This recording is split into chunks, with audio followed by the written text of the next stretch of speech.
Hello everybody, this is Jeff Manning with Team Reelin' the Blues. The purpose of this video is to teach you how to fix a leaky aluminum boat. I done a video not too long ago of my 1974 Starcraft that I saved from the scrapyard. You can find up here on my YouTube channel. If you like what you see in this video, please subscribe. Anyway, the biggest question I get from everybody that's watched that video is how I fix leaky rivets. If you own an aluminum boat that's riveted, you will have leaky rivets eventually. It's just going to happen. But I'll show you some simple ways to fix it, and I'll show you the right way to fix it. There's a couple different ways you can do it. You can have it welded up. The only problem with that, they just welds the outer skin part. It seals the leak, but that rivet was there for a reason more than likely. There might be a rib inside that it's attached to or something like that. I'm going to show you the basic ways to fix this problem. You have several different types of rivets made. These boats are actually put together with what's known as a solid rivet. You'll notice there's no mandrel, there's no pop rivet thing you got to use. This is done by using two impacts. You stick in the hole and you impact it. Later on in the video, I'll show you how these are used. The simplest way to fix it, and I'm not going to say temporary because I've got a boat out there that has rivets in it that I put in this way 6-7 years ago and they're still fine. It's such an easy fix where if I do have one that does start leaking again, I just go ahead and pop it right back in.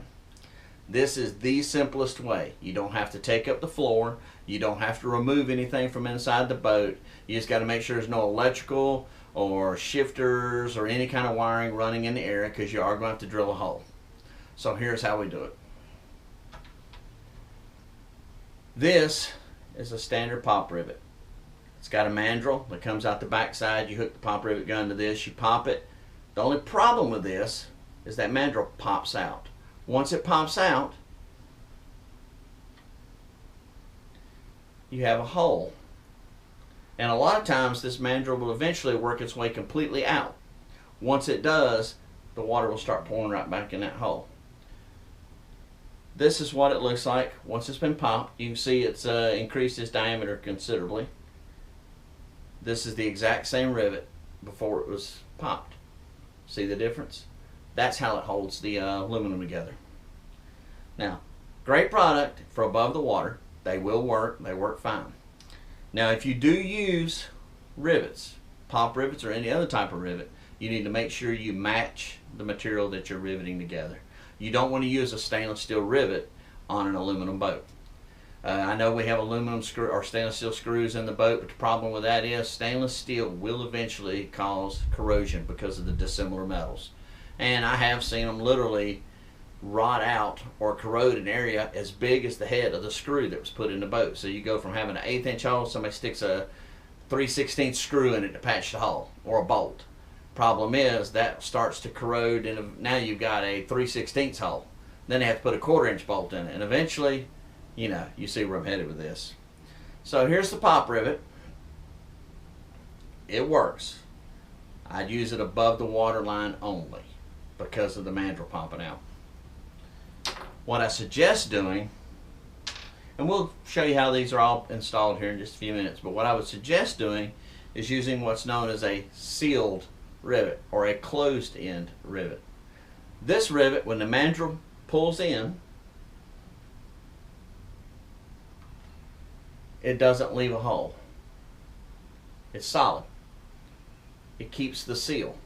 So that way you don't have to worry about water penetrating through the mandrel hole. Now, if you use these,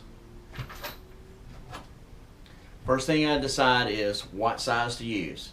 And I will tell you that most Starcraft boats, most your aluminum boats, use a 1/8 inch 3/16, one of those two sizes. There are some 1/4 on them, but most of them are 1/8 inch or 3/16. About that size. And some of them do go up just a little bit or go down in size. Here's an 1/8 inch. So I keep all these on hand because I like messing with aluminum boats. First thing you got to do is decide what size rivet you got. Most times I tell people, if you see this in the bottom of your boat, it's more than likely a 3/16. So what you do, this leak this rivet here is leaking. What you do is you get you a 3/16 drill bit, start a hole dead center of that rivet. Go slow. Don't try to drill it out by shoving it in, because what you can do is run off the side of it, and now you really made a mess. Either right in the center of that rivet, dead center, this is one that's in the boat. Drill, the head will eventually pop off. When it pops off, you take you a punch, hit that shaft, punch it right out. Now you'll have a nice clean 3/16 hole. If you can't get it to punch out, take your 3/16 drill bit, again, take your time, don't waddle off to the side, and drill the shaft out of the hole. Now once you do that, this is with the floor in the boat where you can't reach anything. Only do it if you got that situation. Take your closed end rivet, stick it up through the hole. Make sure it's nice and smooth where you can move in and out. You don't want it scarring up the rivet and binding up. That causes metal to get in between it, and you might have a leak eventually from that. But what I always tell people, if you use a closed-end rivet, that's fine. It's aluminum, that's fine. Your boat's aluminum, that's fine. It all works. Always use a good quality epoxy around the rivet. Even though it's a sealed rivet, even though you put it in the right way, always use a good quality epoxy on this rivet. You can buy kits online that have rivets and they have an epoxy with them. I use G-Flex. It's sold at West Marine and Gander Outdoors and a couple other places. It's a 2-part epoxy. You can mix it up. It's 1-on-1. Real easy to mix, real easy to use. And I'm going to tell you, I have bonded aluminum together with this that's been put together the right way. Read the instructions. It's pretty easy. It's been bonded together for 6-7 years, and I'm talking about high stress areas without rivets, and it has not moved. This is a good quality product. Now it's not cheap. It's around $30 for a kit, but I'll use a kit and it'll take me a year or more to use it up, and I do a lot of aluminum work. So the secret to making this a permanent fix, mix you up a little epoxy. Take the epoxy, I use a toothpick or something like that. I dip it in the epoxy, stick it up in the hole you just got done drilling in your boat. Roll it around the inside of the hole and try to get a little bit of that epoxy up on the top side of the hole. The more, the better. Because what happened, I always take this rivet, dip it in the epoxy, get it covered. It serves 2 purposes. It seals up any small holes you might have, and it also acts, because even though it's aluminum, it may not be the exact type of aluminum. What it does, it puts a little microscopic barrier between it. So when you put this in, the aluminum's not really touching the aluminum. There's a little bit of a gap there. But what you do, put it in, keep pressure up, use a standard pop rivet gun, and they're reasonably cheap. Keep the force up, pop it. Once you pop the mandrel out, if the mandrel's sticking a little bit below it, just take a piece of sandpaper and sand it off smooth.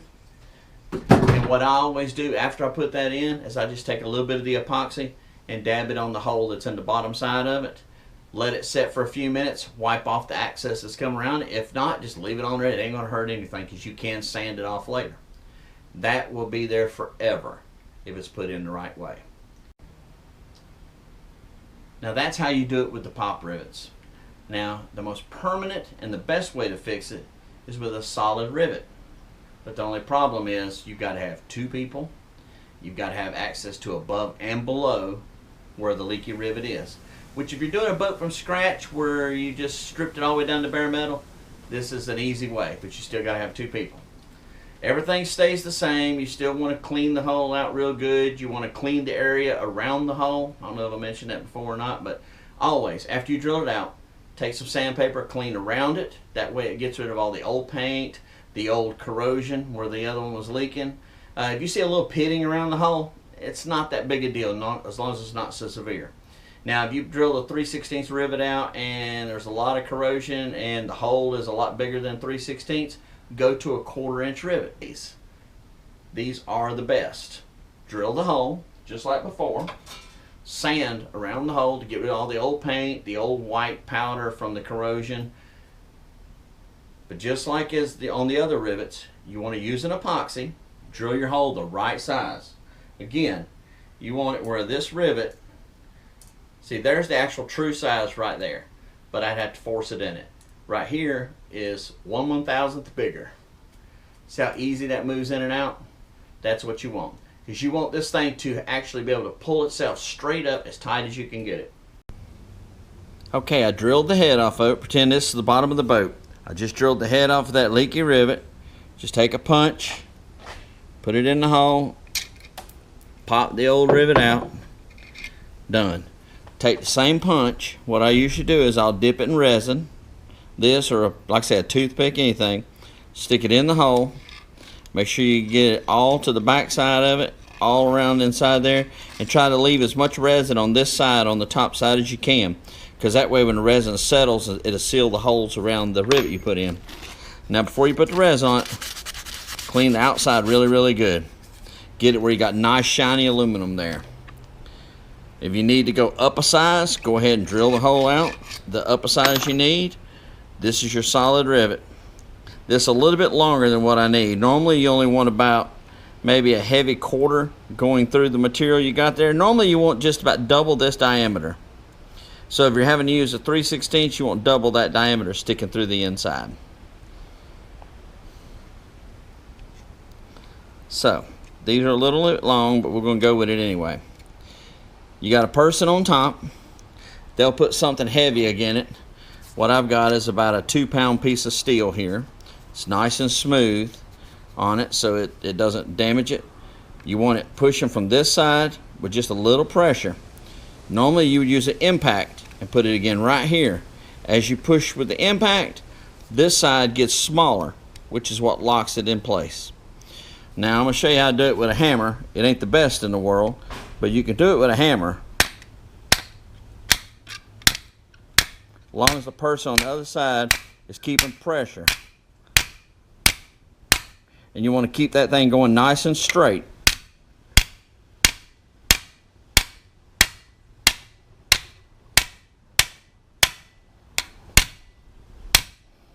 Again, pretend a person's on top and you're underneath the boat doing this. Now, the connection you get is a really good connection. See? And this right here, believe it or not, I can't even twist them. See, I can't even force them to move. That right there is a watertight seal that will never leak, and it replaces your old rivet. But the reason why you wanted to hit from the outside is because every time you hit it, it makes this tighter against the surface, pulling the two pieces together tighter. This heavy metal here is just for nothing more than just give it something to bounce off of and something to muster in the backside. That's how you can do it with two people without having to use an air impact. I suggest using an air impact. Then what you do is you just take your bucking rivet, stick it in from the bottom, and you're done. Now, the way this is put in, you can use a hammer, or you can use the actual air net or air gun. What this is a standard air gun. This is just one of the El Cheapos you can get from Harbor Freight. And what I done was I cut one of the chisels off, took a drill, just drilled a little hole in the end of it, sanded it smooth to where it fits the head of these, just like that. That way it don't slide off of them. So here we go. All right, we're gonna put it in just like that. Now you just need something heavy. I use a little piece of steel here. It's about 1 pound.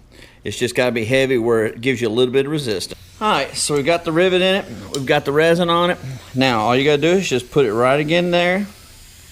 Have the person on top put a little bit of pressure. They don't have to push. You don't want them pushing. You want to be doing the one to pushing from the bottom. So I'm pushing toward it.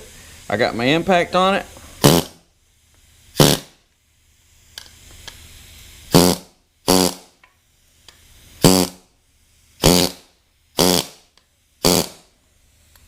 Done.